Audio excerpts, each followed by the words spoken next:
કે ગોમના બધા હું આવ્યા હતા ત્યાં સુધી રિંગ ચાલુ કરતા ને કે તમારે બધું બગડશે, અમે બોર થવા જેવાના નહીં. એના પહેલા અમે બંધ કરાવી હતી. અમારા ધારાસભ્ય સાહેબ છે ને જૂના કેશાદી સાહેબ હતા ને એ ચાલુ કરાવી હતી. અમે શરમ રહ્યા હતા, અમારું પાણી તો પટી ગયું. અને આ જે આયોજન છે ને એ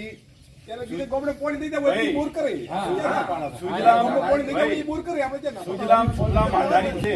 સુજલામ સુફલામમાં પાણી પૂરું આવ્યું નહીં અને તળિયે પાણી ખતમ થઈ ગયું છે. એટલે અમે પાણી બોર કરવા જેવાના નથી. અત્યારે તમે રિંગ વાળો તમારો અધિકારી જે હોય આવે પછી અમને બોલાવે પછી અમે સંમત થાય એના વગર બોર કરવા જેવાના નહીં. તમારા કોમ તમે તાર મદા કરો તારી બે તમારા ખોટું બગડશે ડીઝલ, કારણ કે પાણી થઈ રહ્યું છે. અમે થવા જેવા નહીં, કારણ કે અમે આવેદનપત્ર આનું આલેલું છે. હોયમાં પાણી મારે પટી ગયેલું છે અને અમારા ગામના ભૂગર્ભ જળ અમે ખેંચવા જેવાના નથી. આના માટે આયોજન છે જ જગમાલભાઈ.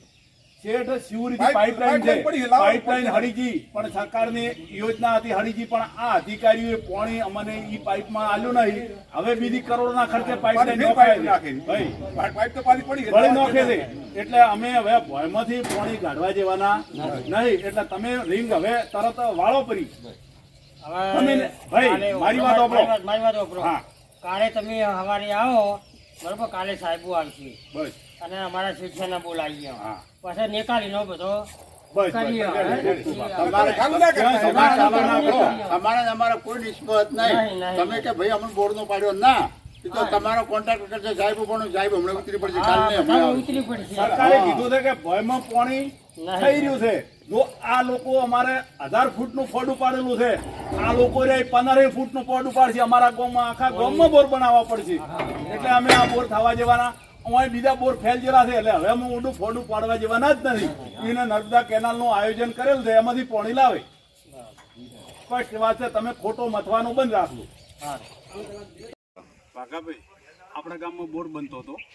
આપણે ગામના બધા લોકોએ બંધ કરાયો, કારણ કે ભૂગર્ભ જળ ખતમ થઈ ગયેલું હતું.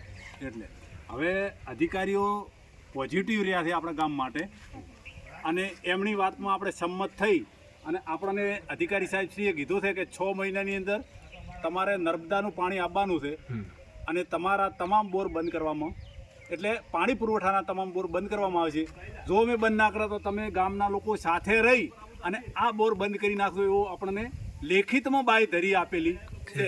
સાથે સાથે આપણને એમના જિલ્લા લેવલના અધિકારીઓ અને તાલુકા લેવલના અધિકારીઓ આપણને સહી સિક્કા કરી અને લેખિતમાં આલવાના છે કે જસાલીની અંદર જે પાણી પુરવઠાના જે બોર ચાલે છે એ 6 મહિના પછી તમે અમે બંધ કરી નાખશે. અને જો ના બંધ કરા તો તમે ખેડૂતો સાથે રહી અને આ બોર બંધ કરી નાખો, કારણ કે મોદી સાહેબની યોજના છે અને એ યોજનાનું પાણી આપણા જસાલી ગામ સુધી આવવાનું છે. એમને આપણને બાંયધરી આલી છે. એટલે આપણે સાહેબશ્રીને અભિનંદન આપીએ છીએ. સાથે સાથે આપણે કહેવા માગીએ છીએ કે જ્યારે 6 મહિના પછી અમારે જરૂર પડે ત્યારે અમે ખેડૂતો પહેલાં તમને ફોન કરવાના છે અને પછી કદાચ અમને પોઝિટિવ અને સરકાર અને અધિકારીઓ અમારી સાથે નહીં રહી તો અમે ખેડૂતોને સાથે રાખી અને આ બોર આપણે બંધ કરાવી નાખવાનું, કારણ કે ભૂગર્ભ જળ ખતમ થઈ ગયેલું છે. શું સાહેબ તમે આમાં સંમત છો તો અમને વાત કરો. બરાબર. નર્મદાનું પાણી અહીંયા ચાલુ થઈ જશે આપણે રાણાપુર વાળું, પછી આ બોર તરત જ બંધ કરી દઈશું. આપણે આનાથી જૂથ યોજનાનું બધા ગામને પાણી પહોંચી જશે. બરાબર. નહીં બોરની જરૂર જ નહીં રહે. તો અમે ગામના એક બોર કરવા માટે સંમત છીએ અને જે જૂના બોર પડ્યા છે એ રિપેર કરીને ચાલુ કરે તો આપણે ગામને હોતો નહીં, કારણ કે જો 50 વર્ષ કે 40 વર્ષથી તો પાણી ખેંચતા હોય અને આપણું ભૂગર્ભ જળ થઈ રહેલું તો છે જ. હવે 100 મહિનામાં તોડીને શું તોડવાના છે? ખેંચી ઘાટ આપણે 100 મહિના. જય જવાન જય કિસાન. હવે મારી વાત